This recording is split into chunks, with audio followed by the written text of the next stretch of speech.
Olá, boa tarde. Estamos a 2 dias das eleições. Mais de 156 milhões e 400 mil eleitores vão às urnas no próximo domingo escolher os representantes do Executivo e Legislativo.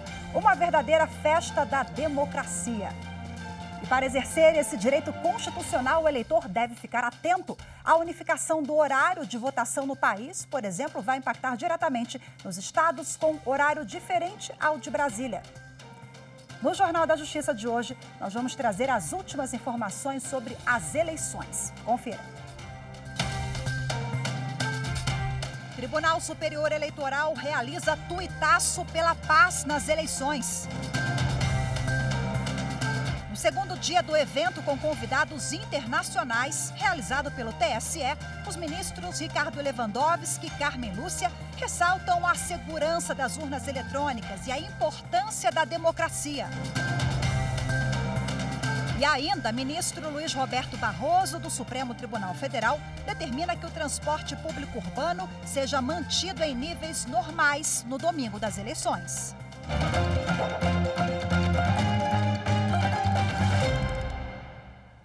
Faltam 2 dias para as eleições gerais e os preparativos seguem no Tribunal Superior Eleitoral. Vamos agora, ao vivo, lá para o TSE, conversar com a repórter Mariana Fabre, que acompanha tudo por lá. Olá, Mariana, muito boa tarde para você. Muito trabalho por aí, então? Boa tarde, Rafaela. Boa tarde a todos. Pois é, eu estou aqui no Centro de Divulgação das Eleições, montado na sede do Tribunal Superior Eleitoral em Brasília. E os últimos detalhes estão sendo ajustados para receber a imprensa, que vai ficar concentrada aqui no domingo para acompanhar em tempo real a apuração nos telões que vão ficar disponíveis. A transmissão começa às 7h45 da manhã, ao vivo, nos perfis oficiais do TSE, no YouTube, no Facebook, TikTok, Quai, Twitter, além da TV Justiça e mais de 20 emissoras públicas parceiras. As nossas equipes vão mostrar a votação em sessões de todo o país. A partir das 5 da tarde começa a apuração dos votos e a nossa transmissão vai ser encerrada só quando for divulgado o resultado final das eleições. Vale lembrar também, Rafaela, que qualquer pessoa pode também acompanhar em tempo real a apuração por meio do aplicativo Resultados da Justiça Eleitoral. A votação deste ano a votação deste ano terá o maior eleitorado já registrado no Brasil. Serão mais de 156 milhões e 400 mil eleitores e eleitoras. E a votação vai ser realizada em 5.570 municípios brasileiros e mais 181 cidades do exterior. Eu volto com você, Rafaela. Muito obrigada, Mariana. Mariana dando as informações para a gente vendo ali os trabalhadores organizando tudo para domingo. Muito obrigada. Tchau, tchau. O Tribunal Superior Eleitoral realiza hoje um tuitaço pela paz nas eleições. Desde 9h30 da manhã são feitas postagens contra atos de violência na disputa eleitoral e reforçando a importância de se respeitar aqueles que têm ideologias opostas. O movimento é feito em parceria com a Confederação Brasileira de Futebol e os clubes que disputam a Série A do Campeonato Brasileiro e faz parte da campanha Paz nas Eleições, lançada na semana passada. O foco é comparar a eleição com a competição em campo e reforçar a ideia de que essas duas festas populares devem ser pacíficas. Além do tuitaço realizado hoje, a campanha conta com vídeos e spots que serão divulgados em emissoras de rádio e televisão. O ministro Alexandre de Moraes, do Supremo Tribunal Federal, deu prazo de 48 horas para que o presidente do Partido Liberal, Valdemar Costa Neto, informe o responsável pela elaboração do documento intitulado Resultados da Auditoria de Conformidade do PL no TSE. A publicação lançou dúvidas sobre o processo eleitoral a 2 dias das eleições. O ministro Alexandre de Moraes quer ter acesso ao contrato firmado com o responsável pelo documento e saber quanto foi gasto pelo partido, que deverá enviar notas fiscais relativas ao serviço e todos os comprovantes de pagamento com indicação da origem do dinheiro. O ministro afirma que o documento do PL contém notícias fraudulentas e atentatórias ao Estado Democrático de Direito e ao Poder Judiciário. O inquérito das fake news é o inquérito aberto pelo Supremo Tribunal Federal para investigar a existência de notícias falsas, denunciação caluniosa, ameaças e roubos de publicação sem os devidos direitos autorais, infrações que podem configurar calúnia, difamação e injúria contra os membros da Suprema Corte e seus familiares. O ministro Luiz Roberto Barroso, do Supremo Tribunal Federal, determinou que o transporte público urbano seja mantido em níveis normais no domingo das eleições. A medida liminar proíbe que os municípios que já ofereciam serviço gratuitamente aos domingos ou no dia das eleições interrompam a gratuidade. A ação apresentada pela Rede Sustentabilidade pediu que no dia das eleições o serviço de transporte público de passageiros fosse gratuito em todo o Brasil e em frequência maior ou igual à dos dias úteis. Mas o ministro Luiz Roberto Barroso entendeu que, apesar da ideia da gratuidade das passagens ser boa, a gratuidade universal só pode ser efetivada por meio de lei e com previsão orçamentária específica. O ministro considerou inviável impor universalmente essa obrigação, especialmente a poucos dias do pleito. E no próximo bloco, vamos relembrar as últimas decisões do Tribunal Superior Eleitoral para as eleições deste ano. Eu volto já já.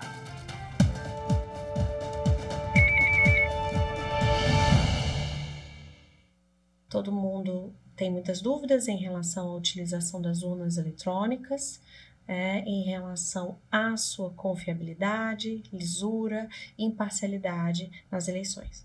É importante que se saiba de antemão que o eleitor hoje ele pode procurar o TSE e perguntar sobre essa segurança digital da urna eletrônica e ser esclarecido disso, assim como os outros órgãos são, a OAB, o Ministério Público e os partidos e coligações que volta e meia pedem esses testes, que esses testes sejam realizados de maneira pública.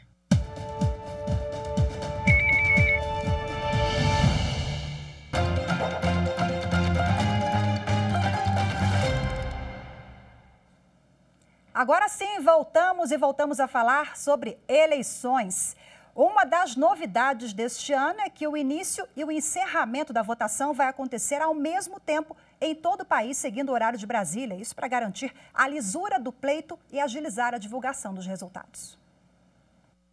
No próximo domingo, os eleitores deverão escolher um deputado estadual ou distrital, deputado federal, senador, governador e presidente da República.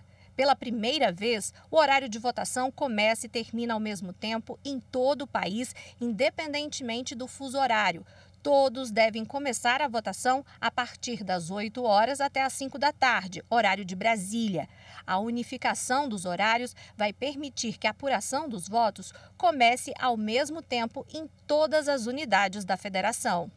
No estado do Acre e 11 municípios do Amazonas, as sessões serão abertas às 6 horas da manhã do horário local e terminar às 3 da tarde. Nos outros 51 municípios do Amazonas e nos estados do Mato Grosso do Sul, Rondônia e Roraima, a votação vai começar às 7 horas da manhã e terminar às 4 da tarde, no horário local.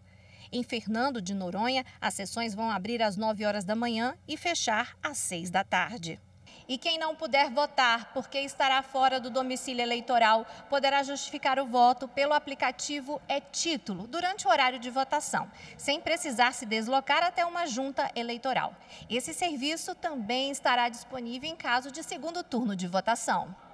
E no dia da votação, o eleitor tem que apresentar um documento com foto e o título de eleitor. O e-Título, o aplicativo da Justiça Eleitoral, substitui o documento físico, mas ele só é válido se o cidadão já tiver cadastrado a biometria. A Justiça Eleitoral não permite o uso de celulares, máquina fotográfica, filmadoras ou qualquer outro tipo de instrumento que possa comprometer o sigilo do voto, ainda que desligado. Esses objetos devem ser entregues aos mesários durante a votação. Quem se recusar poderá ser impedido de votar.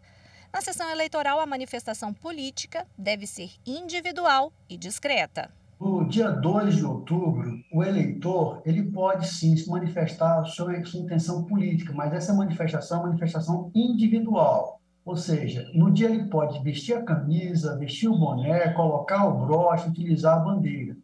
O que não se pode é fazer uma aglomeração de mais de uma pessoa com o mesmo uniforme ou com o mesmo vestimento. Isso tudo para evitar aglomerações políticas e conflitos políticos, inclusive no dia da votação, para que tudo ocorra na normalidade, na tranquilidade e, principalmente, o respeito à liberdade de escolha dos demais eleitores. Bom, e agora, para a gente tirar as últimas dúvidas sobre o dia das eleições, eu converso ao vivo, de forma remota, com o presidente do Tribunal Regional Eleitoral do Distrito Federal, desembargador Roberval Bellinati. Muito boa tarde, seja bem-vindo. Muito obrigada pela participação do senhor. Boa tarde, eu agradeço muito a oportunidade para nós levarmos mensagens aos eleitores do Distrito Federal e do Brasil. Estamos à disposição. Então, vamos começar com uma mensagem aqui, o que pode e o que não pode em linhas gerais no próximo domingo, presidente. A gente já apresentou aqui na reportagem alguns direcionamentos, né? Mas quais são as principais dúvidas dos eleitores que o senhor observa ainda? É importante a gente frisar. Eu gostaria de ressaltar a orientação aos eleitores. Em primeiro lugar, eles devem separar o título de eleitor impresso. Se não tiver esse documento, ou é título no celular. Se também não obteve o título no celular e perdeu o título de eleitor, o eleitor deve separar um documento oficial com foto. Ele vai ter que apresentar esse documento oficial com foto na sessão eleitoral. Depois, ele deve pesquisar no site do TRE ou no TSE o local de votação. Isso é importante porque o eleitor pode ter se esquecido do local de votação. E se ele chegar, por exemplo, num colégio, vai encontrar, às vezes, 20 sessões eleitorais. Vai ter dificuldade para saber qual a sala onde ele deverá votar. Então, vai economizar tempo se ele já fizer essa pesquisa com antecedência.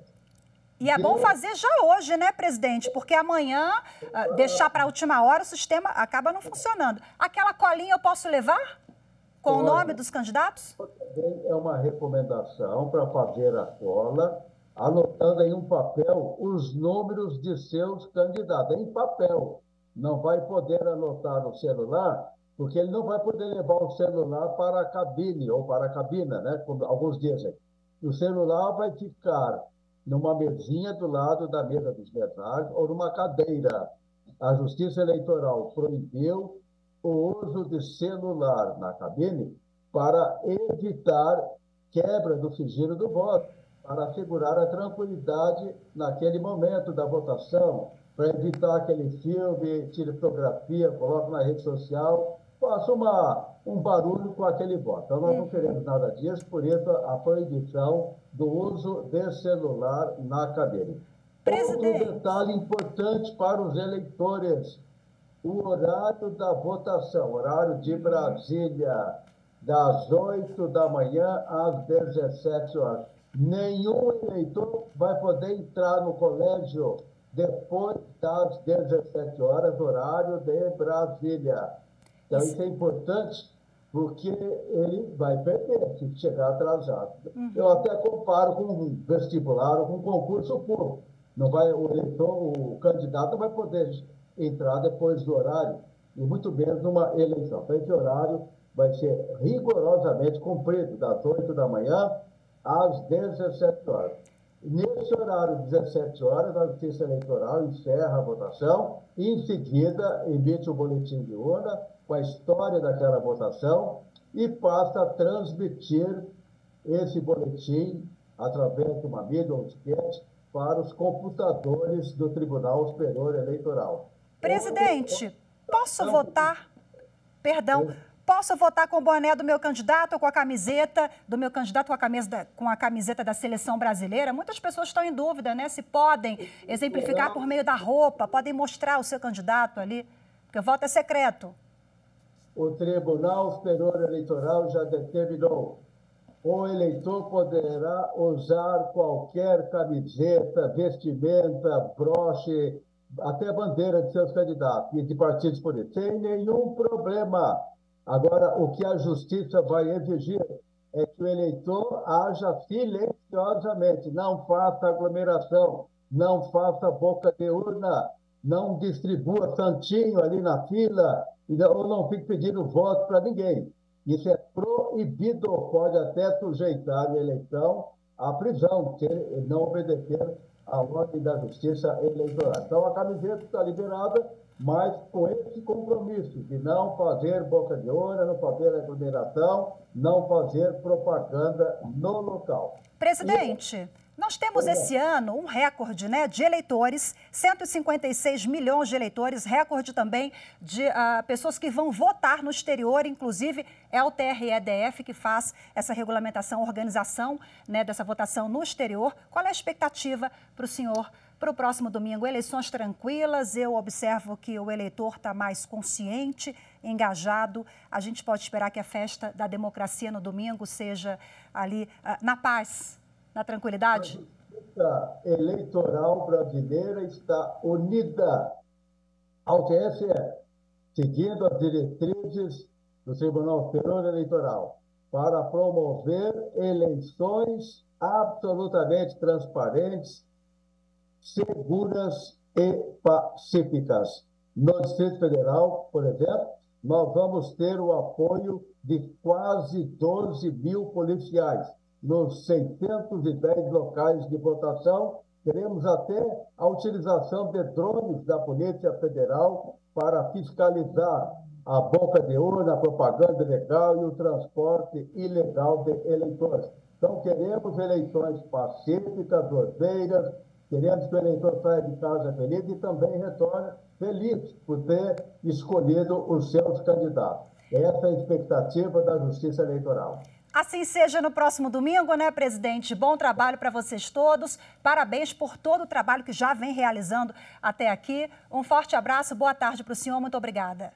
Eu só queria deixar mais um alerta aos seus ouvintes. Por favor. A Justiça Eleitoral do Distrito Federal não decretou a lei seca, ou seja, não proibiu a comercialização de bebidas alcoólicas, mas está recomendando aos eleitores para que tomem cuidado com a bebida alcoólica, porque nenhum eleitor embriagado ou sob efeito de substância entorpecente poderá votar. E o eleitor, nessa situação, que causar alguma desordem, poderá ser preso, porque isso seria crime eleitoral. Então, essa é a recomendação, cuidado com a bebida alcoólica no dia do pleito. Perfeito, para a gente finalizar a entrevista, ótimo recado, e aqui reforço policial, o presidente bem ressaltou. Muito obrigada mais uma vez, tchau, tchau, desembargador. Estamos rigorosamente em dia com o planejamento. Boa eleição para todos. Obrigado. Obrigada, tchau, tchau. Veja no próximo bloco, o Ministério Público do Trabalho apresenta ação contra o ex-presidente da Caixa Econômica Federal, Pedro Guimarães, por assédio sexual e moral. Os detalhes você confere no próximo bloco, voltamos já.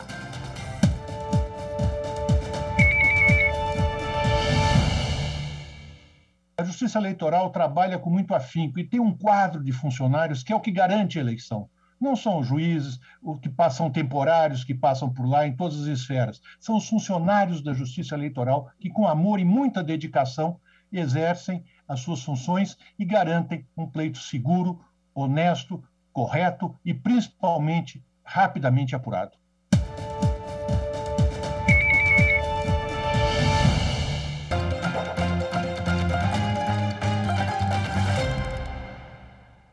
O Ministério Público do Trabalho apresentou uma ação contra o ex-presidente da Caixa Econômica Federal, Pedro Guimarães, por assédio sexual e moral.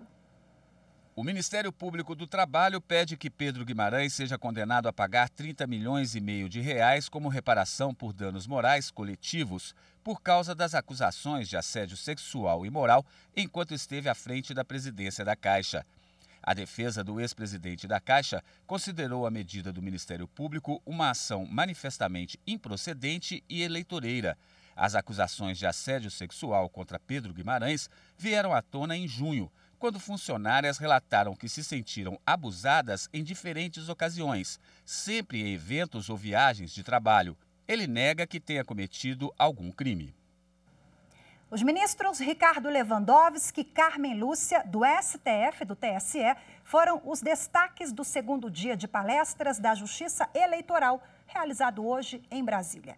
Eles falaram aos observadores internacionais sobre a história e a segurança do sistema eleitoral brasileiro, a democracia e a importância do sigilo do voto.